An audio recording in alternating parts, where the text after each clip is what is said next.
কোন কিতাবে পাওয়া যায় একটা মানুষের মধ্যে 100 ভাগের 99 ভাগ যদি কুফরি দেখা যায়।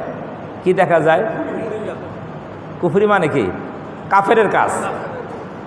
আর 101 ভাগ যদি ইমানের দিক দেখা যায়। কিসের? ইমানের দিক। 99 ভাগ কিসের দিক? কাফেরের দিক।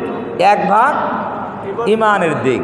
কিতাবে বলা হয়েছে তারপরও এই লোকটাকে কাফের বলা যাবে না। আলহামদুলিল্লাহ কাফা ওয়া সালামুন আলা ইবাদিহিল্লাযীনা ইসতাফা আম্মা বা'দু ফাকাদ ক্বালা আল্লাহু তাআলা ফি কালামিহিল মাজিদ ওয়া ফুরকানিহিল হামিদ।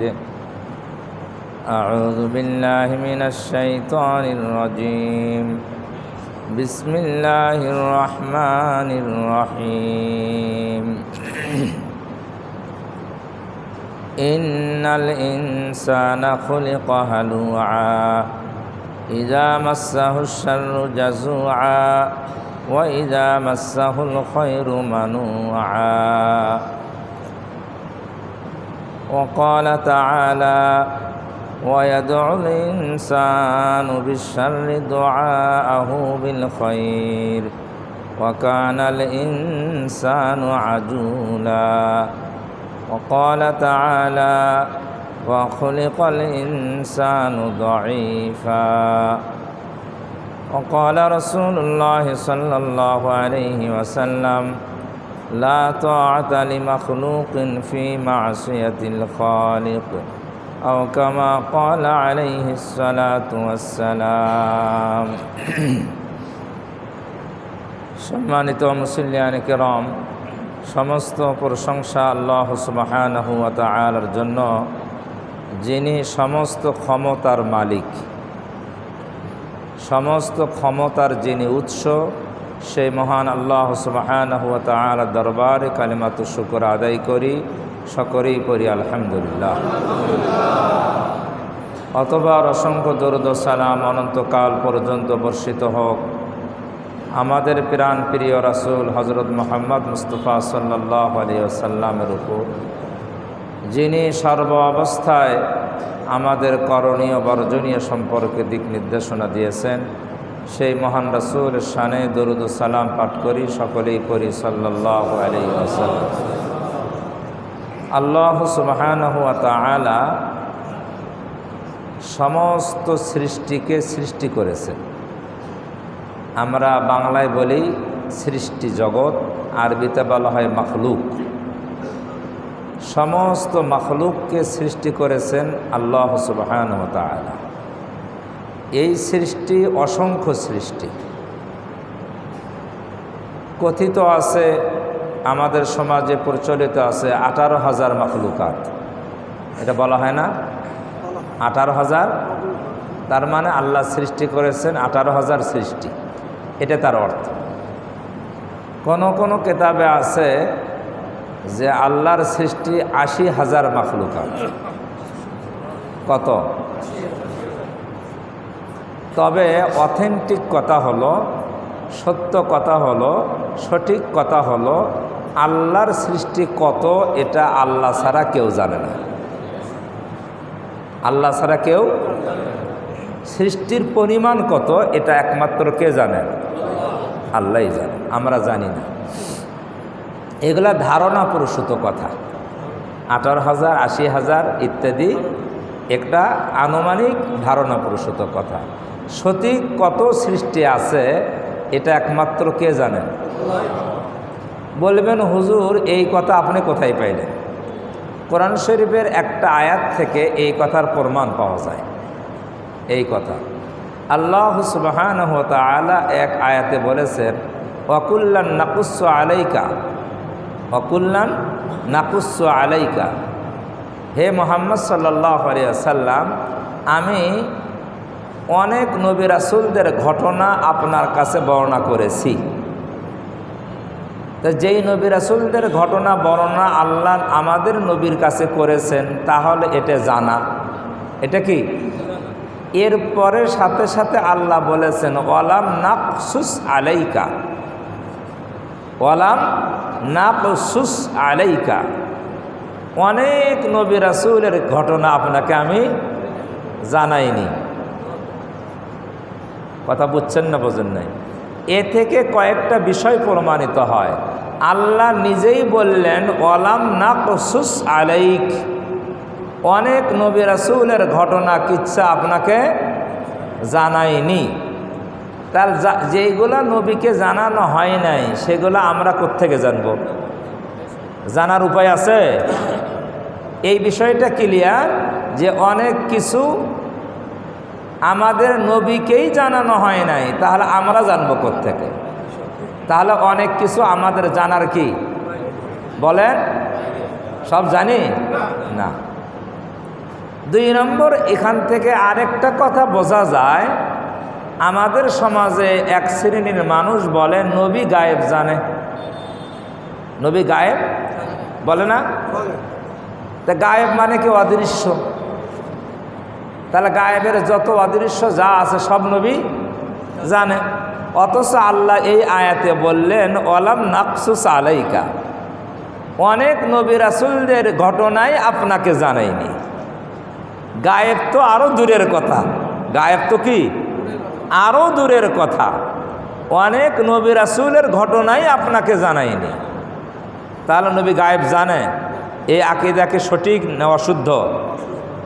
এই আকীদা আমাদের দেশে এক শ্রেণীর মানুষ লালন করে। কি করে? কি করে? লালন করে। শুধু লালনই করে না, বরং কেউ যদি আর বিপরীত বলে তাহলে তাকে কাফের ফতোয়া দেয়। মুসলমানকে কি ফতোয়া দেয়? আল্লাহ আমাদের হেফাজত করে। এই বিষয়ে একটা হাদিস বলি, কেউ যদি কোনো মুসলমানকে কাফের ফতোয়া দেয়, যার ব্যাপারে কাফের ফতোয়া দেওয়া হলো, ওই মুসলমান যদি প্রকৃতপক্ষে আল্লাহর কাছে কাফের না হয়ে থাকে, আল্লাহর কাছে কি নয়? কাফের নয়, তাহলে এই কথাটা যে বলছে তার উপরে বর্তায়। তার উপরে কি হয়? কথা সহজ না কঠিন? আপনি বড় গলায় কাফের বলে দিলেন, আর যদি আল্লাহর কাছে ওই লোকটা কাফের না হয়, তাহলে কথাটা কার উপরে বর্তাবে? তার উপরেই বর্তাবে। তাহলে যে বলল সেই কি হয়ে যাবে? তাহলে কাফের কি বলা ইচ্ছে করলেই কাউকে কাফের বলা যাবে? হ্যাঁ, না, বলা যাবে না। আল্লাহ তাআলা আমাদের হেফাজত করেন। কোন কোন কিতাবে পাওয়া যায় একটা মানুষের মধ্যে 100 ভাগের 99 ভাগ যদি কুফরি দেখা যায়। কি দেখা যায়? কুফরি মানে কি? কাফেরের কাজ। আর 101 ভাগ যদি ইমানের দিক দেখা যায়। কিসের? ইমানের দিক। 99 ভাগ কিসের দিক? কাফেরের দিক। 1 ভাগ ইমানের দিক। কিতাবে বলা হয়েছে তারপরও এই লোকটাকে কাফের বলা যাবে না। কথা বুঝছেন? তা আমরা তো এখন সচরাচর একে অপরকে কি বলে দেই? আমার সাথে মতের ভিন্নতা হলেই কি বলে দেই? মতের ভিন্নতা থাকা স্বাভাবিক। মতের ভিন্নতা থাকা কি? এটা সৃষ্টিগত রহস্য। সৃষ্টিগত রহস্য। একজন ঝাল পছন্দ করে, আরেকজন মিষ্টি পছন্দ করে, তাই না? একজন গরম পছন্দ করে, আরেকজন শীত পছন্দ করে। এরকম সৃষ্টিগত পার্থক্য নাই? আছে। তো এগুলা আল্লাহর সৃষ্টি রহস্য। এই সৃষ্টি রহস্য উদ্ঘাটন করার ক্ষমতা মানুষের নাই। এই ক্ষমতা একমাত্র কার? আল্লাহ। এই জন্য আল্লাহর সৃষ্টি রহস্য নিয়ে সিদ্ধান্ত দেওয়া কি হবে না? ঠিক হবে না। আল্লাহ তাআলা আমাদের বোঝার তৌফিক দান করেন। আমি কোরআন শরীফ থেকে কয়েকটি আয়াতের অংশ পাঠ করেছি, আর একটা হাদিস পাঠ করেছি। নিয়ত করেছি যথাসময়ের মধ্যে এই আয়াত এবং হাদিসকে সামনে রেখে কিছু কথা বলবো ইনশাআল্লাহ। 3টে আয়াত থেকে যে আয়াতগুলো আমি পড়েছি, এই আয়াত 3টেতেই মানুষ সম্পর্কে কথা বলা হয়েছে। কি সম্পর্কে? আমরা কি মানে আমাদের অস্তিত্ব নিয়ে, আমাদের বিষয় নিয়ে আল্লাহ কথা বলেছে। প্রথম যে আয়াতটা পড়েছি সূরা মাআরিজ থেকে, ছোট্ট 3টে আয়াত। আল্লাহ তাআলা এই আয়াতে বলেন, ইন্নাল ইনসানা খুলিকা হালুয়া। এই হালুয়া মানে আমরা যে হালুয়া খাই সেই হালুয়া নয়। আমরা হালুয়া খাই না, এই হালুয়া মানে কি হালুয়া? এটা আরবি শব্দ হালুয়া। আল্লাহ তাআলা এখানে বলেন, নিশ্চয় মানুষকে সৃষ্টি করা হয়েছে হালুয়া করে। কি করে? হালুয়া হিসাবে। হালুয়া কি? হালুয়ার মূল 2টা অর্থ। একটা অর্থ হলো লুভি। হালুয়া মানে কি? লুভি। লুভি বোঝেন না? লোভ। মানুষকে আল্লাহ তাআলা সৃষ্টিগতভাবে লুভি করে সৃষ্টি করেছে, লুভি হিসাবে। আরেকটা অর্থ হলো অধৈর্য। কি? হ্যাঁ, অধৈর্য, বেসবুর, সবুর নাই। সবুর বোঝেন না? ধৈর্য। ধৈর্যের বিপরীত কি? অধৈর্য। কথা বোঝেন না? ধৈর্যের বিপরীত কি? অধৈর্য। সবুরের বিপরীত কি? বেসবুর, সবুর নাই। এই শব্দের আরেকটা অর্থ তাফসীরে আসছে যে হালুয়া শব্দের অর্থ হলো বেসবুর, যার সবুর নাই, যার ধৈর্য নাই। তাহলে এই আয়াতে আল্লাহ বললেন মানুষকে সৃষ্টি করা হয়েছে অধৈর্য করে। মানুষের একটা জন্মগত বৈশিষ্ট্য, মানুষ কি? অধৈর্য।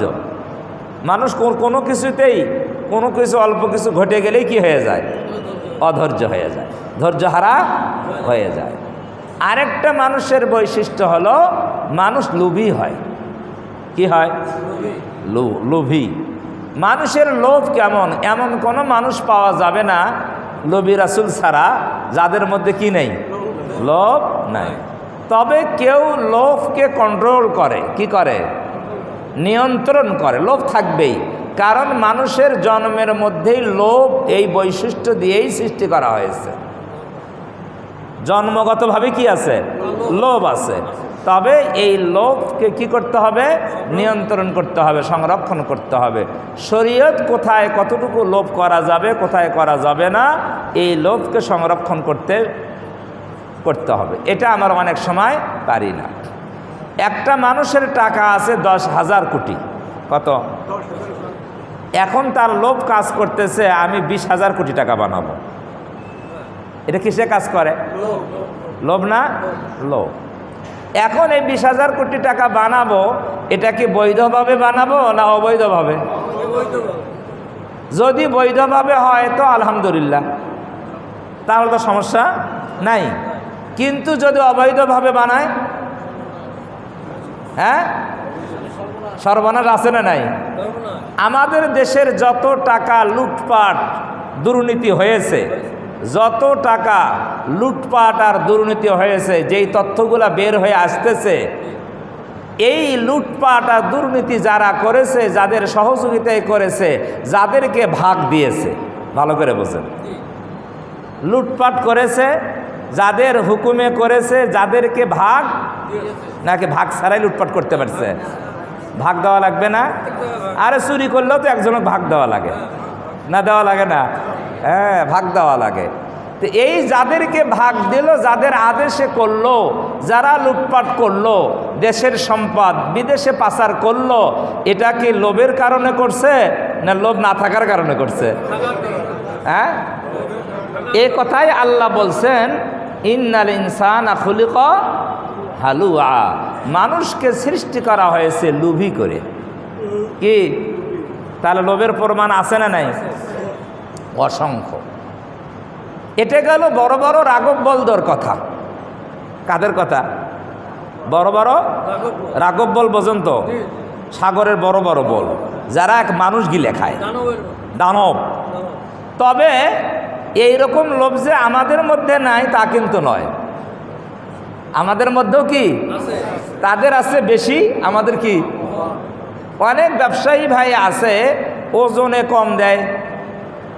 ওজনে কম কি জন্য দেয়? লোভের কারণে। কিসের কারণে? লোভের কারণে। ওজনে কম দিলে কি হবে? তাহলে যেই মাল দিল না সেই মালের টাকাটাও নিল, বাড়তি আসলো। তা লোভ না? লোভ।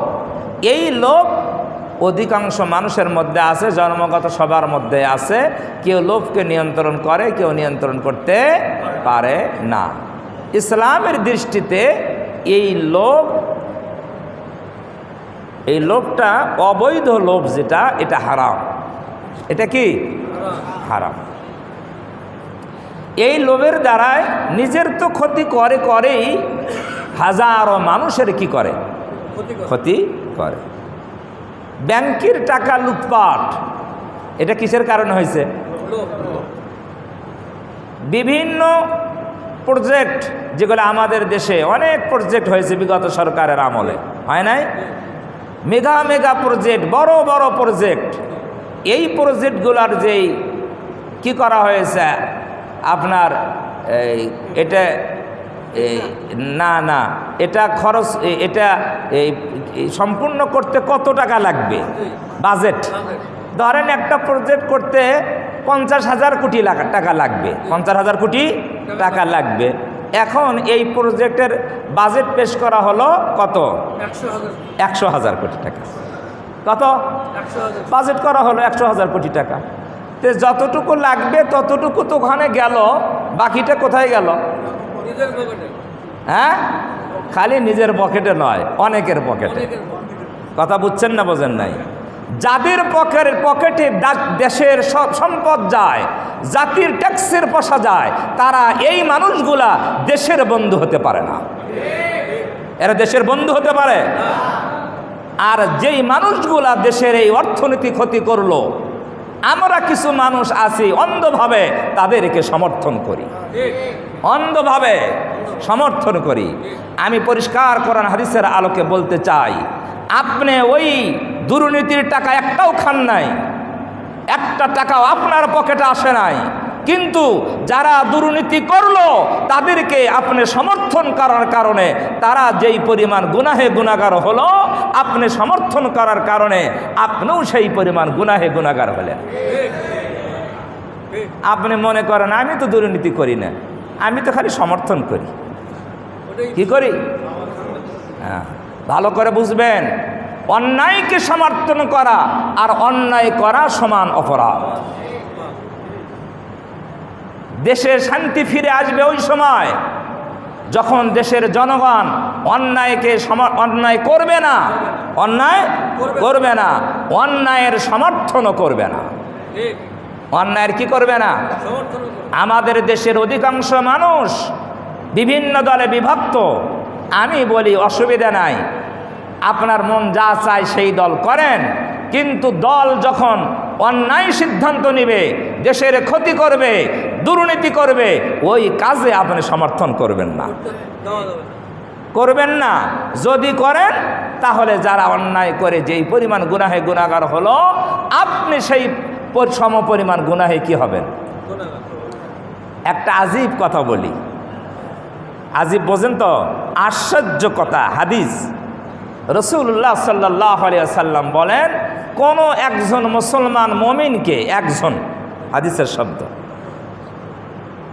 লি রাজুলিন মুসলিমিন, একজন মুসলিমকে, একজন মুমিনকে অন্যায়ভাবে আকাশ এবং জমিনের সমস্ত প্রাণী একত্র হয়ে তাকে হত্যা করল। এই হত্যার মধ্যে সকলেই শামিল। সকলেই কি শামিল? কথা বুঝছেন? সকল মানুষ যদি একজন মানুষকে হত্যা করতে শামিল হয়, তাহলে সবাইকে একজনকে হত্যা করতে পারবে? 1 কোটি মানুষ হত্যা করতে আসছে একজনকে, তে যাদের সামনে আছে তারা তো 2-4 জনই হত্যা করে কি শেষ, তাই নয়? বাদ বাকিগুলো কি ওই লোক পর্যন্ত পৌঁছতে পারবে? হ্যাঁ, 1 কোটি মানুষ, তাদের পরিধি কত হবে? কত জায়গা লাগবে? বিশাল জায়গা লাগবে।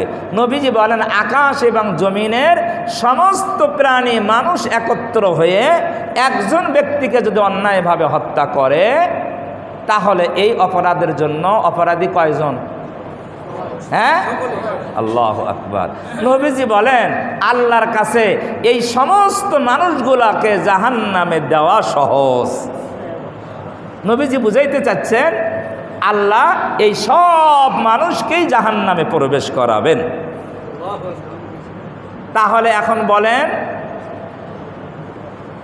সমস্ত মানুষ কি একজনকে হত্যা করছে না 2-4 জনে হত্যা করছে? বাকিগুলা সমর্থন করছে। বাকিগুলো কি সমর্থন করছে। তাহলে সমর্থন করার কারণে 2-4 জনে হত্যা করলো। সারা পৃথিবীর সমস্ত মানুষ যদি সমর্থন করে থাকে, সকলকেই আল্লাহর নবী বলেছেন আল্লাহ তাআলা জাহান্নামে প্রবেশ করাবেন। কোরআন শরীফে সূরা আল মাইদা একটি আয়াত আছে, মান কাতালা নাফসাম বিগাইরি নাফসিন আও ফাসাদিন ফিল আরদি ফাকান্নামা কাতালান নাস জামিআ। আল্লাহ তাআলা এই আয়াতে কারিমার মধ্যে বলেন, অন্যায়ভাবে, মূল কথা,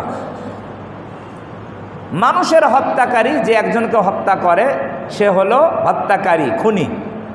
তে খুনিকে কিসাস নেওয়া, হত্যা করা, এটা ইসলামে কি বৈধ? বৈধ না? বৈধ। একজন মানুষ যে আরেকজন মানুষকে হত্যা করে, তাহলে হত্যাকারী মানুষকে কি করা? হত্যা করা আইনের মাধ্যমে, আইনের মাধ্যমে হত্যা করা, এটা কি বৈধ। এটাকে কিসাস বলা হয়। শরীয়তের ভাষায় কি বলা হয়? কিসাস। তাহলে কিসাস নেওয়া বৈধ। আও ফাসাদিন ফিল আরদি, পৃথিবীতে যারা কি করে?